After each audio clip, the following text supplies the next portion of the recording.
시청자 여러분 안녕하십니까? 헬로티비 뉴스입니다. 첫 소식입니다.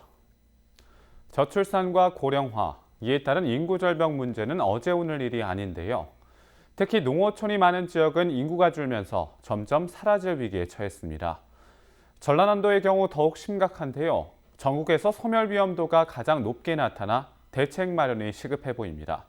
송유찬 기자가 취재했습니다. 저출산과 고령화, 이에 따른 인구 소멸, 현재 전남이 가지고 있는 가장 큰 문제입니다.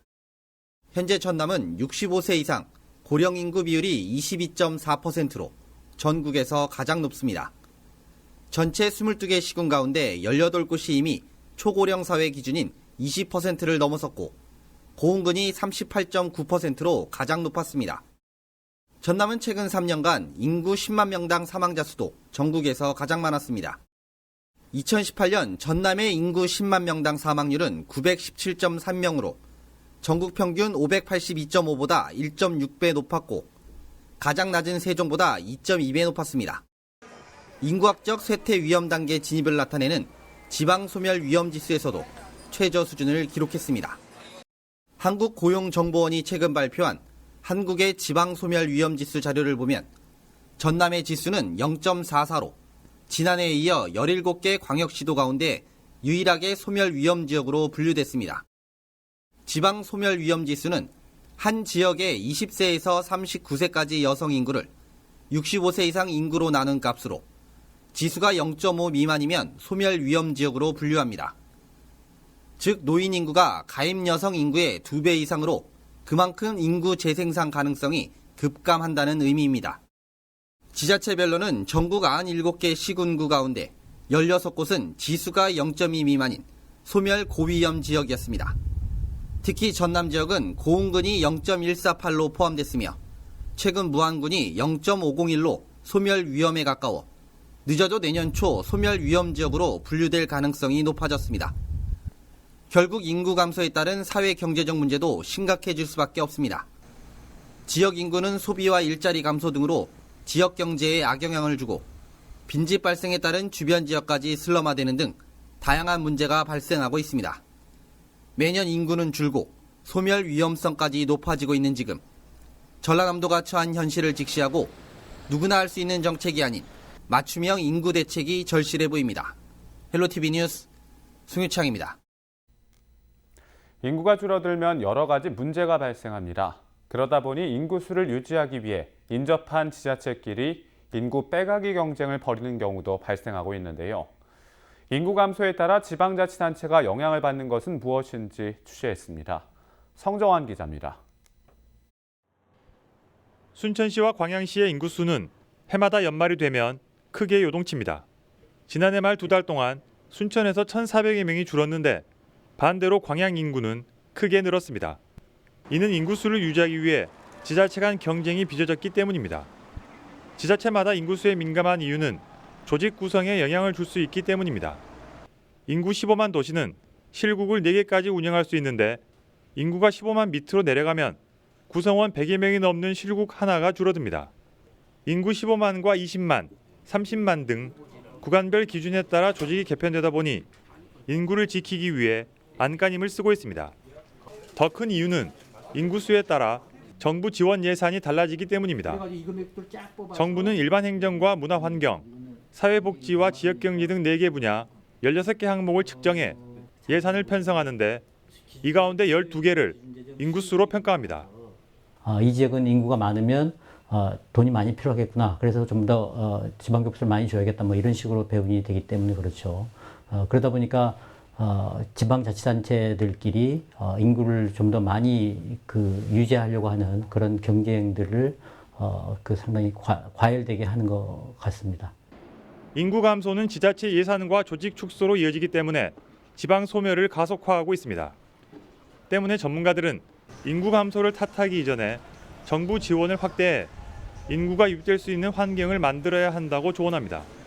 국세를 지방세로 좀 더 많이 넘겨주어서 지방자치단체들의 재정 자립도를 스스로 좀 올리는 그런 방향으로의 정책 변화가 필요하고, 그것이 요즘 이 화두로 대두되고 있는 지방 분권과 관련된 문제입니다. 지방분권 그리고 재정분권이 함께 이루어져야 해결될 문제입니다.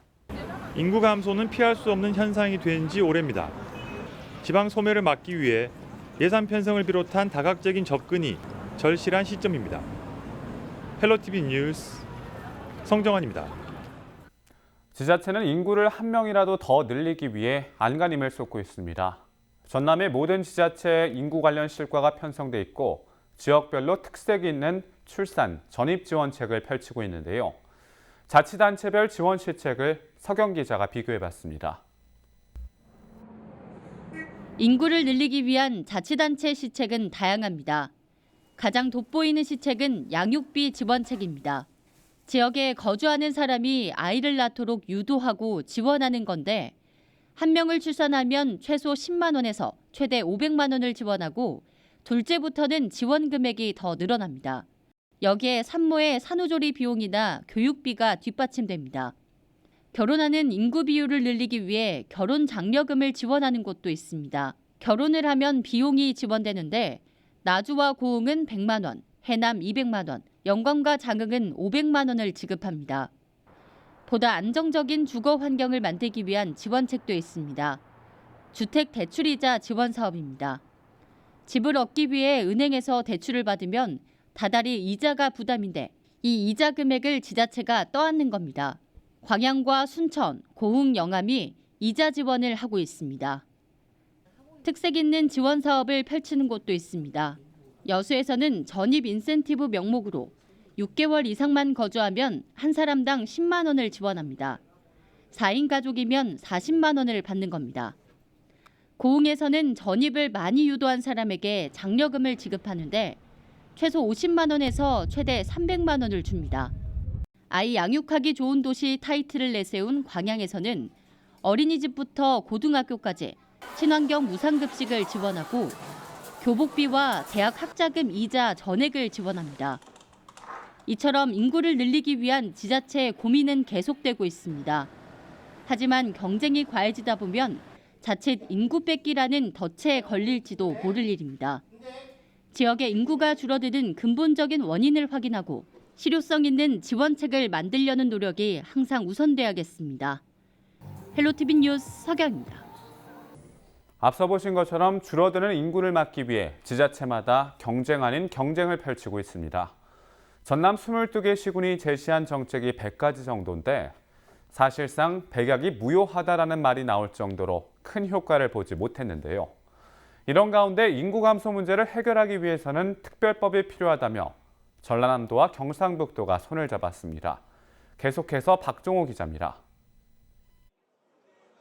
우리나라 인구의 절반 수준이 수도권에 살고 있는 것으로 조사됐습니다. 인구의 수도권 집중 현상으로 비수도권은 정주 여건이 취약하고 고령화와 인구 유출 등 악순환이 반복되고 있습니다.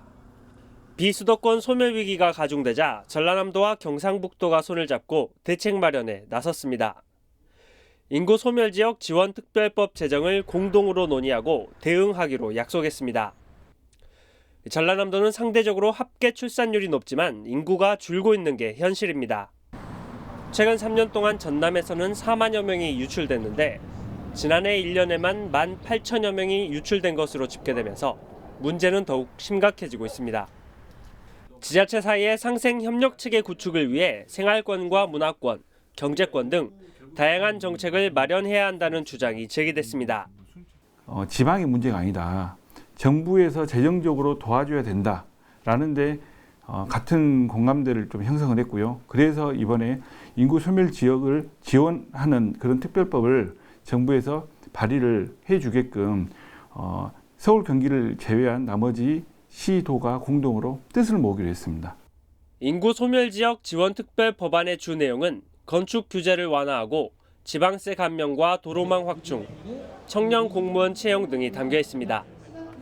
또 작은 도서관 설치와 어린이집 확대, 마을 주치의 제도 도입 등 정주 여건과 관련된 지원도 제시됐습니다. 국가에서도 그런 문제점 때문에 어떤 출생이라든지 인구 소멸 문제 이 부분을 중점적으로 다룰 수 있는 그런 부서를 이제라도 만들어서 국가가 고르게 균형적으로 발전할 수 있는 그런 토대를 마련해야 될 때가 되었다고 저희가 요구하는 거죠. 전라남도는 경상북도와 공동으로 연구 영역을 진행해 특별 법안을 마련할 계획입니다. 내년부터는 부산시도 인구 감소 문제로 인구 담당 부서를 신설할 예정인 것으로 알려진 상태. 인구 소멸지역 지원특별법이 위기에 빠진 지자체를 되살릴 수 있을지 관심이 모아지고 있습니다. 헬로티비 뉴스 박종호입니다.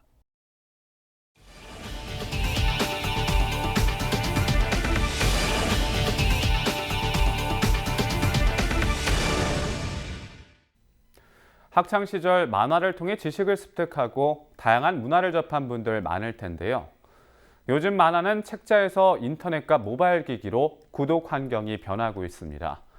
이렇게 웹툰에 대한 관심이 높아지면서 지자체에서도 체계적으로 육성하려는 움직임이 일고 있는데요. 순천시가 글로벌 웹툰 지원센터를 운영하기로 해 관심을 모으고 있습니다. 성정환 기자가 보도합니다. 국내 웹툰 시장이 가파르게 성장하고 있습니다. 한국콘텐츠진흥원이 발표한 자료를 보면 국내 웹툰 시장 규모는 2017년 기준 3,800억 원으로 지난 5년 동안 3배 가까이 성장했습니다. 웹툰은 영화와 게임 등에서도 소재로 사용되면서 원천 콘텐츠로 주목받고 있습니다. 이 같은 분위기 속에 순천시가 기초자치단체 가운데 처음으로 순천 글로벌 웹툰 센터를 마련하고 다음 달 시범 운영에 들어갑니다. 글로벌 웹툰 센터에는 창작 활동에 전념할 수 있는 작가실을 비롯해 작품을 사업화하는 기업실과 강의실 등이 들어섭니다. 시민과 함께하는 참여 공간으로 만화 도서관과 전시실도 조성됩니다. 순천시는 지자체 홍보 자료를 웹툰으로 만드는 작업을 작가들에게 제공해 경제적으로 도움이 되게 한다는 계획입니다. 졸업을 하고 저희가 좀 안정되게 작업할 공간이 생기고 이것도 여러 작가님들과 함께 정보 공유를 하면서 좀 더 이제 등단이나 이렇게 작품 활동에 쉬운 공간이 생긴 것 같아가지고 좀 미래가 원래 불안한 직업인데 조금 그 불안감을 덜 수 있는 것 같아서 좋은 것 같습니다. 순천시는 웹툰 센터 운영 효율을 높이기 위해 관계 기관과 협력하기로 했습니다. 웹툰 콘텐츠를 기념품 등 사업과 연결하는 중국 기업 II 스타와 업무 협약을 맺고 세계 시장 진출을 위한 발판을 마련했습니다. 순천대 만화 애니메이션 학과 학생들의 중국 진출을 돕고 우수 작품 구매 계약도 진행합니다. 순천시는 웹툰 인프라가 풍부한 도시입니다. 그래서 우리 순천시가 가지고 있는 풍부한 스토리 자원을 기반으로 작가들을 양성하고 또 작가들을 통해서 만들어진 우수한 작품들을 국내외로 알릴 수 있도록 적극 지원을 하겠습니다. 수도권을 제외한 전국의 글로벌 웹툰 센터는 대전과 제주, 대구와 부산 등 4곳에서 운영되고 있습니다. 순천시가 웹툰 센터 지원을 통해 지역 문화 활성화와 청년 일자리 창출에 어떤 성과를 만들어낼지 주목됩니다. 헬로티비 뉴스 성정환입니다. 영암군이 운영하는 민속씨름단은 해마다 수십억 원의 예산이 투입돼 재정 부담 논란이 이어져 왔는데요. 최근 일고 있는 씨름 인기와 맞물려 2년 연속 천하장사를 배출하는 성과를 내면서 재조명받고 있습니다. 보도에 박종호 기자입니다. 영암군 민속씨름단이 차에 탄 채 지역민들에게 인사합니다. 2019 천하장사 씨름 대축제에서 한라장사를 배출해 금이 환영한 겁니다. 제가 어릴 때부터 꿈꿔왔던 천하장사를 하는 꿈 같은 하루였습니다. 지금도 계속 꿈을 꾸고 있는 것 같고요. 아직 실감은 잘 안 나는데 이게 제가 감히 이렇게 천하장사라는 타이틀을 가져도 되는지. 한 씨름 침체기가 좀 꽤 된 걸로 알고 있는데요. 지금 좀 붐이 좀 일어나면서부터 저희가 또 인기가 올라가고 있는데 앞으로 저희가 좀 멋진 씨름, 흥미진진한 경기를 보여드림으로써 더 팬들을 좀 유입시키는 그런 쪽으로 항상 박진감 있는 경기를 보여드리려고 노력하고 있습니다. 지난 2017년 창단한 영암군 민속씨름단은 15명의 선수단을 시작으로 운영에 돌입했습니다. 최근 군의회 등에서 해마다 수십억 원의 예산이 지원돼 군비 부담을 이유로 존폐 기로에 서기도 했습니다. 하지만 21차례에 걸쳐 우승하는 등 좋은 성과를 보여 의회에서도 인정받았습니다. 하늘에서 두 개의 운을 주지는 않는 것 같아요. 추석 장사가 그렇게 성황리에 개최가 됐지만 우리한테 우승이라는 타이틀을 주지 않았어요. 하지만 그 다음 주에 또 조례가 잘 개편이 되면서 우리 선수들이 이제 안정적으로 운동에만 전념할 수 있는 이런 좋은 구단이 계속 유지되는 거에 대해서 정말 뿌듯하게 생각하고요. 너무 영암군은 국가무형문화재와 유네스코 인류 무형자산으로 등록된 씨름을 알리며 지역 홍보를 강화할 방침입니다. 이 씨름단 운영에 관한 조례가 개정되면서 안정적인 지원과 운영이 가능해졌습니다. 특히 우리 군에서는 문화체육관광부와 씨름협회 그리고 우리 전남도와 함께 우리 영암군 기찬랜드 일원에 씨름의 성지, 씨름의 메카로 만들기 위해서 함께 노력하고 있습니다. 그동안의 논란과 우려를 종식시킨 영암군 민속씨름단. 씨름을 통해 지역을 전국에 알릴 부흥기를 맞이할 수 있을지 관심이 모아지고 있습니다. 헬로티비 뉴스 박종호입니다. 전남 청년 구직활동 수당이 앞으로 지역화폐로 지급됩니다. 그동안 전라남도는 849명의 미취업 청년을 선발해 구직활동 수당을 지원해왔습니다. 하지만 전남 지역 사용 비율이 저조해 내년부터는 지역에서 활용할 수 있도록 개선하기로 했습니다. 현재 도 자체 사업으로 운영하는 사업을 도와 시군 매칭 사업으로 변경해 진행하고 지원금 일부를 전남 지역 화폐로 지급해 지원금의 전남 지역 사용 비율을 높일 계획입니다. 전국 도 단위 광역단체에서 저병원성 조류 인플루엔자가 지속적으로 검출되고 있는데요. 유일하게 감염되지 않은 전남 지역이 차단 방역 강화에 나섰습니다. 현재 충남 4건을 비롯해 충북과 경북 각 2건, 강원과 경기, 경남, 전북 각각 1건 등 12건의 저병원성 AI가 검출됐습니다. 전라남도는 해마다 겨울 철새가 도내 8개 지역에 13만 7천여 마리가 찾아오고 있어 혹시 모를 AI에 대비하고 있는데요. 가금농장 방역 초소를 운영한 데 이어 지난 25일부터 AI 발생 우려가 높은 종오리, 유경오리 농장 13곳에 방역 초소를 설치했습니다.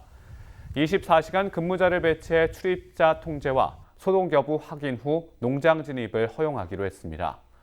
지난 10월 3차례 살포에 이어 다음 달 4일에도 생석회를 살포하기로 했고 군과 지자체 등에 있는 제독 차량과 광역 방제기 등을 활용해 철새 도래지 18곳 주변 도로 등을 집중 소독할 예정입니다. 농어촌 마을은 경찰이나 소방 등 도움이 많이 필요하지만 인력이 부족한 게 현실이죠. 부족한 인력을 해결하기 위해 강진경찰이 전국에서 최초로 일반인들과 경찰 사이의 치안정보 공동체망을 구축했습니다. 다산 두레망은 마을이장과 집배원, 모범운전자회와 노인회 등 20개 단체 737명과 문자 발송을 통해 치안정보를 공유하고 있습니다.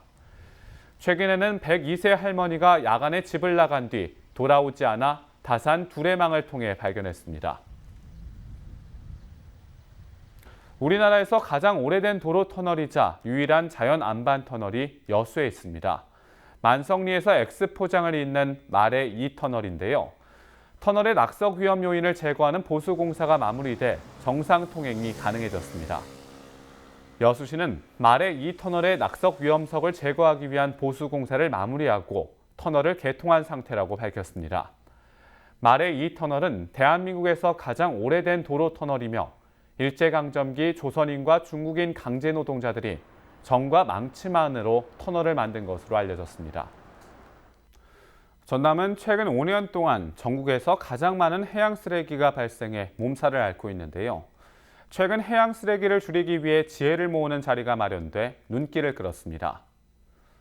영암 무안 신안리 지역구인 서삼석 의원이 서울 여의도에서 해양 쓰레기 제로화 추진을 위한 정책 토론회를 개최한 건데요. 토론회에서는 전남의 해양 쓰레기 실태와 관리 방안, 해양 쓰레기를 해결하기 위한 국제사회의 노력이 소개됐습니다. 우리나라는 해마다 14만 4천 톤의 해양 쓰레기가 발생하고 있는데요. 지난해 해양 쓰레기 전체 수거량의 34%가 전남에서 나온 것으로 나타나 대책 마련이 시급한 상황입니다. 날씨가 추워지면서 실내에서 흡연하는 분들 많을 텐데요. 순천시가 금연구역 단속에 나섰습니다. 순천시는 다음 달 12일까지 PC방과 음식점 등 공중이용시설을 대상으로 금연구역을 지도 단속합니다. 단속 내용은 금연구역 시설 기준 준수 여부와 금연구역 내 흡연 행위, 전자담배 흡연 등이며 적발되면 과태료 최고 10만 원이 부과됩니다. 우리 지역의 이슈 콕 짚어봅니다. 헬로 이슈 토크. 지역의 현안을 시시각각 다뤄보는 헬로 이슈 토크 시간입니다. 이번 행정사무감사에서 전남교육 현장의 열악한 상황에 대한 대책 마련이 촉구됐습니다. 또한 무상교복, 교과서 제공 등 무상교육 복지에 치중돼 교육 현장의 안전불감증에 대한 이야기도 지속적으로 나오고 있는데요. 전남교육의 효율적 운영 개선 방안 등 이와 관련된 이야기 지금 시작하겠습니다.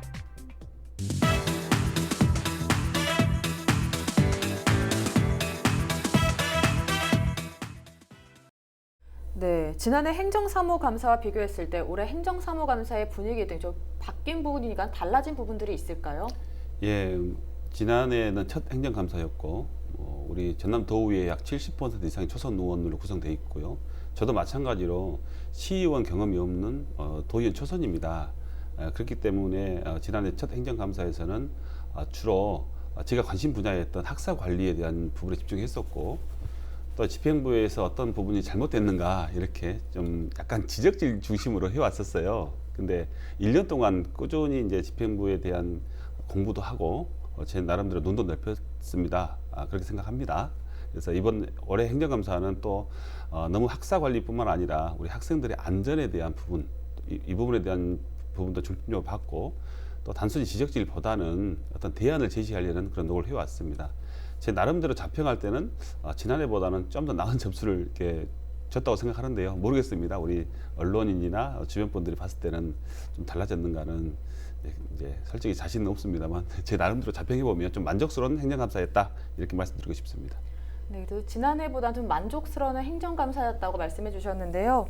네, 지난해 행정사무감사와 비교했을 때 올해 행정사무감사에 뭐 달라진 점들을 볼 수 있을까요? 예, 11월 6일부터 11월 15일 밤 11시 5분까지 굉장히 강도 높은 행정사무감사를 했다고 봅니다. 구조적으로 달라진 것은 직속기관과 교육지원청 감사 일정을 대폭 축소하고 또 학교장들이 행정사무감사장에 작년에는 출석을 했는데 올해는 필요한 학교장들만 출석을 요구했고요. 그리고 대신 본청 감사를 좀 강화를 했다라는 겁니다. 그래서 본청 중심의 감사를 이번에는 좀 진행을 했고요. 또 행정사무감사를 심도 있게 준비하기 위하여 우리 의원들이 한 달 전부터 간담회 및 사전 준비들을 좀 했었습니다. 그래서 한 달 전부터 자료 분석이라든가 이런 부분들을 굉장히 열심히 의원들이 했던 것 같아요. 그래 좀 전에 우리 이혁재 의원님께서도 말씀을 주셨습니다만은 많은 지적도 있었지만은 대안 제시가 굉장히 돋보였던 행정사무감사였다라는 그런 평들을 좀 들었습니다. 네, 이제 봉천 중심의 감사를 진행했고 또 대안 제시가 된 부분이 좀 달라졌다라고 말씀해 주셨는데요. 예. 네, 앞에서도 말씀해 주셨는데 이제 전남 교육 현안이 집중적으로 부각됐습니다. 어떤 이야기들이 오고 갔습니까? 예, 뭐 하나하나 나열하기는 그렇습니다만은 여러 의원님들께서 자문기관인 교육참여위원회가 지방자치법에 정한 자문기구 범위를 좀 벗어났기 때문에 지금 교육감의 권한을 좀 침해했거나 의회의 의결 기능을 제약할 수 있어서 개정이 필요하다는 지적과 공감을 좀 했고요. 또 하나는 교육장 공모제가 교육감의 어떤 역점 사업이라서 좀 무리하게 추진했던 부분들이 없지 않아 있었던 것 같습니다. 그래서 불법적인 예산 전용 부분에 대해서는 교육감께서도 이 부분에 우리 의회에 사과를 했습니다. 그 부분하고 그리고 2013년도 우리 전라남도 인구 통계를 봐보면 2013년도에 태어난 학생들, 즉 2020년도에 이번에 입학하게 되는 학생들인데 그 학생들이 15,401명입니다. 15,401명이고 2018년에 태어난 학생들이 2025년에 입학을 하는데 그 학생들이 11,238명이거든요. 5년 동안에 약 4,200명이 감소를 합니다. 굉장히 우리 학생 수가 감소함에도 불구하고 본청 조직은 확대된다는 겁니다. 그래서 이 부분은 조금은 우리가 생각을 해봐야 될 문제가 아닌가라는 측면 때문에 이번 행정사무감사 때 조직 개편에 대한 문제 제기를 했고요. 또 교육감께서 학교 중심, 학생 중심의 교육 행정을 펼치겠다라고 또 말씀하셨고 또 철학이 그런다라고 했단 말입니다. 그런데 제가 생각에는 그 철학에 위배된 것 같습니다. 왜냐하면 학교 중심, 학생 중심이라면 정부로 말하면 작은 정부를 지향하겠다는 거거든요. 즉 지방 분권을 실시하겠다는 겁니다. 교육지원청과 학교의 권한과 또 예산을 대폭 이양을 하겠다는 거거든요. 그런데 조직 개편은 되려 반대로 가고 본청 조직을 거대하게 확대되는 그런 양상을 보였기 때문에 이 조직 개편은 목적도 방향도 상실한 조직 개편이지 않는가, 그 측면 때문에 좀 지적과 문제 제기를 했습니다. 이 외에도 또 추가해 주실 말씀이 있으실 것 같아요. 예, 지금 이제 최근에 우리 교육부에서 정시를 확대한다는 그런 발표를 했어요. 이에 따라서 우리 수시 중심이었던 우리 전남 교육에는 큰 치명타이다. 그래서 집행부의 정시 확대에 따른 우리 전남 교육청의 대책은 무엇인가에 대해서 강하게 이제 추궁을 했습니다. 그리고 앞으로 이제 TF를 구성해서 정시 대책을 마련하겠다 이런 말씀도 있었고요. 두 번째가 이제 3학년 2학기 들어서서 우리 일반계 고등학교의 학사 관리가 좀 부실하다. 특히 과거에는 수능 이후에 학사 관리가 부실했는데 최근에는 이제 수시 같은 경우가 3학년 1학기까지밖에 성적과 출결상에 들어가지 않습니다. 그러니까 3학년 2학기 시작하면서 9월 달부터 바로 특히 이제 미술 대학을 지원한 학생들이 학교에 등교하자마자 바로 무단 조퇴를 하고 미술 학원으로 가는 현상이 뚜렷합니다. 그러니까 8월까지는 무단 조퇴 숫자가 거의 20명 수준이었다면 9월 달에는 그 200명 가까이 늘어난 학교도 있어요. 그러니까 이 부분을 학교 당국에서는 어쩔 수 없는 현실이다. 학교에서 미술을 해줄 수 없기 때문에 이 학생들이 불이익을 당하지 않기 위해서 미술 학원으로 간다는 것을 학교에서는 막을 수 없다. 이렇게 말을 해서 저는 깜짝 놀랐습니다. 어떻게 공교육에서 특히나 이제 그렇다면 가난한 학생들은 학원에 가지 못한 학생들은 미술을 포기해야 되는가? 그래서 집행부에 앞으로 공교육에서도 미술을 책임질 수 있는 또는 미술뿐만 아니라 예체능을 좀 책임질 수 있는 전체는 못하더라도 이 부분에 대한 어떤 요구를 했고 뭐 집행부에서는 앞으로 공교육 내에서 좀 외부 강사를 초빙해서 한다든지 이런 방법을 강구하겠다 이런 말씀도 주셨어요. 또한 이제 시험지 유출이나 또 특정 심화반에서 본 교재에서 시험 출제 문제가 지난해부터 계속 불거져 왔습니다. 이 해당 학교 교장 선생님 모셔서 앞으로는 좀 더 세심하게 좀 학사 관리 해달라 이런 부탁도 드렸고 또한 이제 그 상피제 있지 않습니까? 같은 학교에 교사와 자녀가 같이 다니는 것을 피하기 위한 것이 상피제인데 상피제 대책을 이제 교육감에게 물어봤고 내년부터는 이제 공교육 내에서는 이제 같은 학교에 교사와 자녀가 같이 다닐 수 없도록 이렇게 규정에 넣겠다 이런 답변도 얻었습니다. 네. 또 이 의원께서는 이제 스프링클러 미설치 등 이제 학교 현장의 안전 불감증에 대한 문제들도 지적해 주셨어요. 이 부분에 대해서 말씀을 해주시죠. 네, 정말 우리 전남 교육의 학교 지표, 특히 안전 지표가 굉장히 낮습니다. 다 언론에 보도된 내용들입니다. 특히 우리 호남 방송에서도 직접 취재했었는데 학교 내에 보도와 차도가 구분되지 않는 율이 전국에서 가장 낮습니다. 그 65% 이상이 구분이 안 돼 있어요. 그러니까 아침에 등교하면서 차량과 학생이 이제 디범벅이 돼서 이렇게 학교 안으로 들어가잖아요. 굉장히 위험한 걸 우리가 확인했습니다. 또한 스프링클러 화재가 발생했을 때 일찍 감지할 수 있는 또 일찍 진화할 수 있는 스프링클러 설치율이 전국 최하위입니다. 더욱이 이제 특수학교 같은 경우에는 아예 설치된 곳이 한 곳도 없어요. 최하위죠. 또 성면 제거율, 성면이 굉장히 위험하지 않습니까? 성면 제거율도 전국 최하위입니다. 여기에 모든 학교 건물에는 안전 등급이 매겨져 있는데 안전 등급이 아직 매겨지지 않는, 그러니까 안전 점검을 한 번도 하지 않는 건물이 무려 28곳이나 우리 교육청 내 건물에 있다는 거. 이렇게 이제 우리 민선 3기 들어서서 이제 우리 학교에 많은 변화가 있지만은 학교 안전 문제는 그동안 꾸준히 제기했던 문제들이거든요. 그래서 앞으로는 이 학생들의 안전에 관해서도 우리 집행부가 더 노력해 주기를 당부드렸습니다. 네, 신 의원께서도 이제 안전에 대해 문제를 지적하셨어요. 이제 학교 내 샌드위치 패널 건물에 대한 대책 수립을 요구하셨죠. 예. 최근 목포 한 고등학교 매점 건물에서 불이 났습니다. 학생과 선생님 13명이 유독성 연기를 흡입하여 병원에 옮겨져 치료를 받았는데 이 매점 건물이 샌드위치 패널 건물이었습니다. 사실 샌드위치 패널은 화재에 굉장히 취약하기 때문에 교육부나 전라남도 교육청에서 샌드위치 패널 추진 현황을 학교 시설 통합관리 시스템에 입력하고 화재 예방에 대한 사항을 대책을 강구해서 보고토록 그렇게 했는데 학교에서 제대로 이 부분을 이행하지 않은 것 같습니다. 어떠한 상황에서도 우리 학생들이 생명을 담보로 하는 그런 안전 불감증에 대해서는 우리가 좀 더 경계를 해야 되지 않을까 싶습니다. 그래서 이번 행정사무감사를 통해서 전라남도청 내 학교의 샌드위치 패널 건물의 일제 전수조사를 다시 실시해서 대책을 강구하여 의회에 보고토록 그렇게 하였습니다. 또 이와 함께 전남 학생들의 기초기본 학력 부진 등 교육의 문제들도 지적하셨어요. 예. 사실 전라남도 교육청 기초 기본 학력 증진을 위해서 매년 20억 예산을 투여하고 있습니다.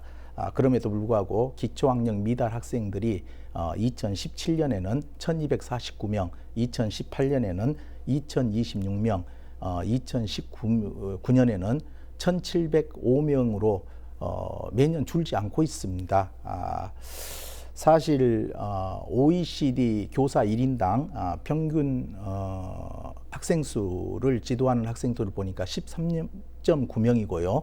우리 전라남도는 10.3명입니다. 또 우리 전라남도는 지금 학생 수가 60명 미만인 작은 학교가 43%를 차지하고 있습니다. 이 작은 학교 교사 1인당 학생 수를 보니까 3.49명입니다. 굉장히 적은 학생 수를 지도함에도 불구하고 이 기초기본학력 미달 학생 수가 많은 학생 수 1705명이라는 학생 수가 지금 존재하고 있다는 것은 왠지 교육 서비스가 개선되었다고 볼 수 없다라고 생각합니다. 뼈저린 자기 성찰이 필요할 거라고 봅니다. 기초학력은 학생들의 학업을 지속할 수 있는 최소한의 요건임에도 매년 기초학력 미달 학생이 발생하는 것은 어찌 보면 전라남도 교육청이 직무유기를 하고 있지 않는가 저는 그렇게 생각을 하고요. 교사들의 열정이 굉장히 필요하다고 봅니다. 교육 선진국인 핀란드에서는 기초학력 미달 학생의 방과 후 개별지도 보충 수업 의무화를 지금 실시하고 있습니다. 반드시 학생들이 이해될 때까지 알 때까지 지도하겠다라는 강력한 의지의 표출 아니겠습니까? 우리 전라남도 교육청도 이와 같은 과정들이 밟아져야지만은 전남 교육력이 살아날 거라고 저는 그렇게 봅니다. 네, 기초학력 부진이 있다는 거에 저는 좀 수치에 대해서 좀 놀라긴 했는데요. 이런 부분들은 또 교사와 또 전라남도에서 교육위에서도 좀 신경 써야 할 부분인 것 같아요. 예, 우리 교사의 책무성이 굉장히 중요시 생각돼야 될 입장입니다. 네, 그렇군요. 또 이 의원께서는 고등학교 재시험 증가 등 행정적으로 미흡한 부분들에 대해서도 지적해 주셨어요. 네, 지금 이제 수능보다는 수시가 대세이기 때문에 수시 중심 내신 성적입니다. 그러니까 수능 관리보다 내신 관리가 더 어떻게 보면 신중해야 될 부분인데 아직까지 우리 일선 학교에서는 내신 관리가 좀 느슨한 것 같아요. 제가 보니까 2018년도에는 1년 동안 31개 학교에서 총 70건의 재시험을 보았습니다. 고등학교입니다. 그런데 2019년도에는 1학기만 봤는데도 벌써 50개 학교에 100건으로 재시험이 늘었습니다. 반 학기밖에 지나지 않았는데 그래서 이 부분에 대한 중점 관리를 요청을 했습니다. 그러니까 재시험 원인을 봤더니 출제 오류가 100건 중에 70건입니다. 그러니까 선생님들이 좀 더 세심하게 출제를 해야 된다는 반증이겠지요. 그리고 공립이 69%, 사립이 31% 비율을 보였습니다. 공립학교가 좀 더 내신 관리가 부족한 것 같습니다. 두 번째로 제가 지적했던 부분이 특히 이제 대학 입시 부정이 있었을 때는 그 부정의 원인을 고등학교의 학생부라든지 고등학교 기록을 살필 수가 있어요. 그런데 2009년도에 공공기록물 관리법이 제정이 됐습니다. 그러면 이 법에 따라서 우리 전라남도 교육청에는 기록연구사라는 분들이 계십니다. 이 23명을 배치를 해야 되는데 의무 배치율이 지금 현재 우리 전라남도 교육청은 7명밖에 배치되어 있지 않습니다. 그런데 워낙 공공기록물의 관리가 중요하기 때문에 다른 17개 시도 중에서 12개 시도는 무려 100% 이상의 기록연구사를 배치하고 있어요. 이 부분도 우리 전남 배치율이 꼴찌입니다. 그러니까 현재 이 기록연구소가 부족하니까 이분들이 22개 지역 교육청을 돌아다니면서 순환 근무를 하고 있어요. 그럼에도 현재 구례교육청에는 순서가 되지 않았기 때문에 한 번도 근무를 한 적이 없습니다. 그러면 구례교육청 산하에 있는 모든 자료들은 그대로 방치되어 있다고 보면 됩니다. 그래서 앞으로 우리 교육집행부에서도 기록의 중요성을 인식하고 좀 더 숫자를 늘리겠다 이런 답변을 해왔습니다. 네, 이제 행정적으로 미흡한 부분들에 대해서 지적해 주셨는데요. 또 이와 함께 이제 전남 교육 복지에 대한 이야기도 좀 해봐야 할 것 같아요. 전남은 전국 최초로 또 고교생 무상 교육이라는 걸 실현하지 않습니까? 이와 함께 이제 무상 교육 복지에 대해서 재정난의 우려의 목소리도 나오고 있는데요. 이 부분에 대해서 어떻게 보십니까? 예, 복지비는 양날의 금 같습니다. 그러니까 예산 한정돼 있지 않습니까? 그런데 우리 전남 교육은 선도적으로 무상 교육, 무상 복지를 실현하고 있습니다. 예를 들어서 무상 교복은 작년에 중학교까지 했지만 내년부터는 고등학교까지 무상 교복을 지원해 줍니다. 또 무상 교과서 10만 원씩 지원해 줍니다. 또 고등학교 같은 경우는 올해 이제 법이 통과됐지만 전국적으로는 3학년 2학기만 무상 교육이 실시됐는데 우리 전남은 올해부터 이미 전 학년 다 무상 교육을 실시하고 있습니다. 이렇게 되면은 한정된 예산에서 복지 비용이 늘어나면 이제 학사 관리라든지 다른 프로그램비가 줄어들 수밖에 없지 않습니까? 그래서 물론 복지도 굉장히 중요합니다만 균형감 있는 그런 재정 계획을 짜야 되지 않을까 이렇게 생각합니다. 네, 이제 복지도 중요하긴 하지만 재정난 부분에도 신경을 써야 하는 건 확실한데요. 네, 무상교육 복지에 이제 많이 치중되면서 예. 재정난에 대한 우려의 목소리 나오고 있는데요. 이 부분에 대해서는 어떻게 보십니까? 예, 이번에 제가 그 행정사무감사에서 문제의 심각성을 문제 제기를 했습니다. 지금 2016년, 17년, 18년은 국가 국세가 그래도 풍족하게 좀 거쳐서 우리 전남 교육청에 교부세가 많이 내려와 있는 형태였거든요. 그런데 기획재정부 9월 통계 자료를 보니까 연말까지 국세 결손율이 한 10조를 넘어설 것 같다라는 그런 예상 통계가 자료가 나왔습니다. 지방 교육 재정 교부금은 국세의 20.67%가 교육재정 교부금으로 내려가고요. 교육재정 교부금으로 내려간 부분의 약 6.2%가 우리 전라남도 교육청으로 내려오게 됩니다. 그 10조 국세가 덜 거치면 전라남도 교육청에 교부되는 교부세가 1,300억 정도가 덜 내려온다 생각하면 됩니다. 그리고 또 이번에 교육부에서 인건비 상정 방식을 지금 바꾸겠다라고 예비 통보를 했다 그래요. 그 통보를 보면은 한 700억 정도가 우리 전라남도에는 마이너스가 일어날 것 같습니다. 그러면 얼수 2천억 정도 마이너스가 초래됐는데 그렇게 되면은 굉장히 우리 재정에 대한 빨간불이 켜지지 않겠느냐 그렇게 예상되기 때문에 다각도로 이 부분에 대해서는 재정 운영에 대한 검토가 필요하다고 생각을 하고 있습니다. 네, 이제 전남 교육의 미래를 위한 마음은 모두 같은데요. 예. 앞으로 전남 교육의 발전 방안에 대해서 말씀해 주시죠. 예, 교육 행정은 균형과 조화입니다. 어리석은 자의 우직함이 세상을 바꾼다고 합니다. 멀리 보고 꾸준히 가는 것이 전남 교육개혁의 시작입니다. 한 사람의 행동의 변화도 바꾸기 힘든데 조직이 1, 2년 안에 쉽게 바뀌지는 않겠죠. 하지만 차근차근 우리가 준비하고 서둘지 않는다면 가능하다고 봅니다. 한 사람이 10걸음보다 10사람의 한 걸음이 더 소중한 혁신 정남 가치를 실현하는데 지금 굉장히 소중한 글귀인 것 같고요. 그런 입장으로 진행된다면 우리 전남 교육의 미래는 밝다고 저는 생각을 합니다. 네, 모든 학생들의 미래를 위해서 모두가 함께 노력해야 하는 것은 확실한 것 같습니다. 네, 오늘 이야기 여기까지 나눠보도록 하겠습니다. 두 분 고맙습니다.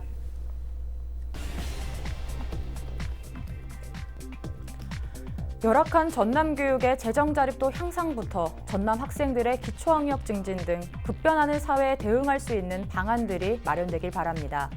오늘 말씀 감사합니다.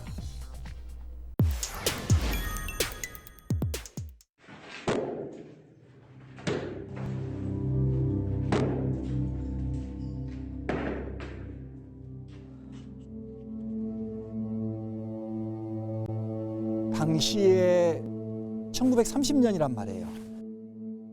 수작업을 통해서 정과 망치로 이 안반 터널을 뚫었다. 그 열악한 환경에서 12시간 노동을 한다는 거. 그것도 제대로 먹지도 못한 상황에서.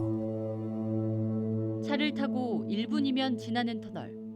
이곳은 우리나라에서 가장 오래된 터널이자 유일한 자연 안반 터널, 여수 말해 2터널입니다. 1929년 일제강점기, 일제는 말해산을 뚫는 터널을 만들기 위해 조선인과 중국인을 강제 동원합니다. 오로지 일제가 쌀과 면화를 수탈할 목적으로 광주와 여수를 잇는 광려선 개통공사에 인력을 투입한 겁니다. 여수 사람과 함경도 사람, 평안도 사람과 중국인 노역자들 3천여 명 이상이 말해터널 공사에 대거 투입됐습니다. 이 곡창지대의 수탈을 목적으로 만들어진 철도입니다. 그 철도의 하나의 구리고. 그래서 1930년 이 전라도 땅에서는 쌀과 함께 면화가 많이 재배됩니다. 이 말해터널은 일제가 한반도의 수탈을 상징한다고 보시면 될 겁니다. 전문적인 건설 장비는 없었습니다. 쇠망치와 정만 쥐어준 채 혹독한 노역이 시작됐습니다. 이들은 쇠망치와 맨손으로 무려 1년 10개월여 만에 640여 미터 길이의 터널을 완성했다고 전해집니다. 현지 주민뿐 아니라 푸른 옷을 입은 중국인과 더러는 함경도, 평안도 사람들도 섞여 있었다. 이들이 기이한 구호를 외치며 안반에 정을 박는 모습 또한 구경거리였다. 하루 종일 쇠망치질을 끝내고 나면 노역자들의 손에는 임금 30전이 쥐어졌습니다. 임금은 현금이 아닌 전표로 받았는데 전표를 다시 현금으로 바꾸면 20전 정도였을 것으로 추정됩니다. 이걸 가지고 뭘 살 수가 없습니다. 실제는 임금이 30전이라 하더라도 이들이 쓸 수 있는 돈은 20전 정도밖에 안 됩니다. 근데 이 돈으로 합숙소 생활하고 먹고 살기엔 너무너무 힘든 거죠. 고된 일을 마치고 돌아간 합숙소에서조차 이들은 편하게 쉴 수 없었습니다. 늘 부족한 식량 때문에 조금이라도 더 먹기 위해 싸워 이겨야만 했던 겁니다. 이들이 합숙하는 한바에는 싸움이 그칠 날이 없었고 특히 중국인들은 괴질에 걸려 죽어가는 자가 많았다. 오전으로 내려오는 걸 뭐 질 것에서 보지도 않고 먼 강에서 봐도 많이 내려왔다란다고 그래. 그때는 교통편이 다 불편한 게 대부분 걸어다니는 사람들이었었거든. 그렇게 걸어다닐 때는 꾸준히 내려와갖고 올라갈 때는 저녁에 올라가서 그런가 많이 죽어서 그런가 하여튼 올라가는 거는 별로 안 배긴다고 그래. 그러니까 많이 죽었지 않냐 그 노인 할아버지들 이야기가 그러더라고.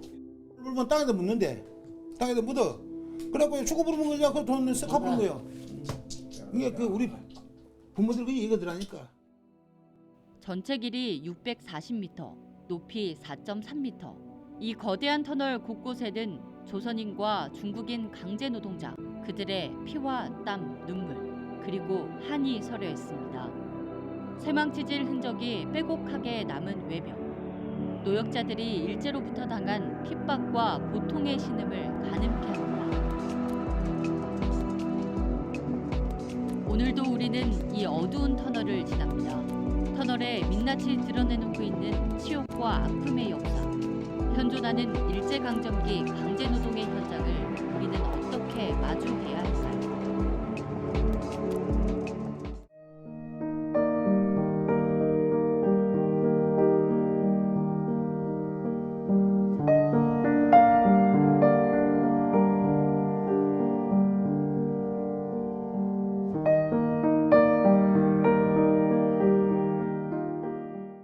이상으로 헬로티비 뉴스를 마칩니다. 저희는 언제나 지역 주민 여러분 곁에 있겠습니다. 고맙습니다.